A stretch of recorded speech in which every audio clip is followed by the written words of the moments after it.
இன்னொன்னு சொல்றதா எல்லாரும் வச்சு சொல்றதா 80 வருஷம் சுதந்திரம் கிடைச்சி திருப்பாலக்குடிக்கு 80 வருஷமா இன்னும் சுதந்திரம் கிடைக்கல. நான் தான் சொல்றேன். சரியா? கிழக்கு ஜமாத்துடைய பிரதிநிதியா நான் சொல்றேன். காரணம் என்ன தெரியுமா? இந்த 6 வருஷம் என்னுடைய சர்வீஸ்ல 6 வருஷமா இந்த தண்ணிக்காக வேண்டிதான் அங்க நிர்வாகமே சொல்லிக்கிட்டு இருக்கோம். எல்லாத்தையும் யாராவது சொல்லணும். எல்லா கலெக்டர்ல இருந்து மந்திரில இருந்து எம்எல்ஏ இருந்து எம்பில இருந்து எல்லாத்தையும் சொன்னோம். ஊராட்சி மன்றத்திலையும் சொன்னோம்.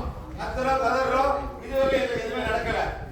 இனிமேல் உள்ள காலங்கள் இப்படி இருக்கக்கூடாது அப்படிங்கிறதுனால என்னுடைய ஆசையும் ஆதங்கத்தையும் சொன்னாங்கல்ல.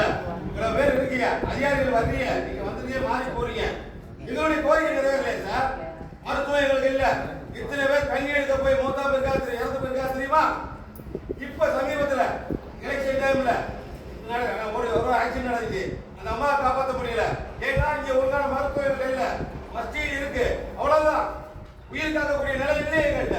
அந்த மருத்துவம் இல்ல. எப்படி நான் காமிக்க முடியும்? காப்பாற்ற முடியும்? உயிர் காப்பாற்ற முடியும்? உயிர் காக்கக்கூடிய மருத்துவம் இருக்கான்னு கேளுங்க. இப்ப இருந்துதான் இப்ப நம்ம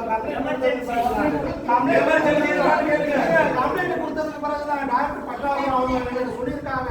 நாம இப்ப நம்ம அமைச்சர் இப்ப கொஞ்சம் ஆட்ட போட்டுருக்காங்க தவிர முன்னாடி இருக்க வாங்க. இன்னொன்னு சொல்லிடுறாங்க சார். எப்படின்னா இங்க உள்ள வந்துட்டு கட்டட வேலை பார்க்காம இருந்துச்சு.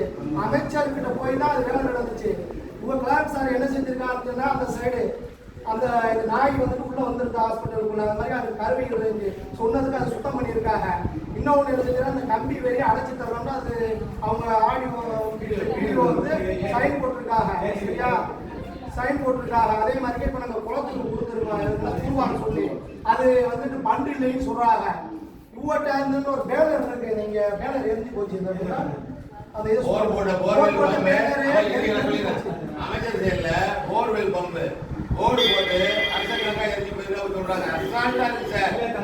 என்ன சார் ஒரு கான்ட்ராக்ட் எரிஞ்சு போச்சுன்னு சொன்னா எரிஞ்சு போச்சு.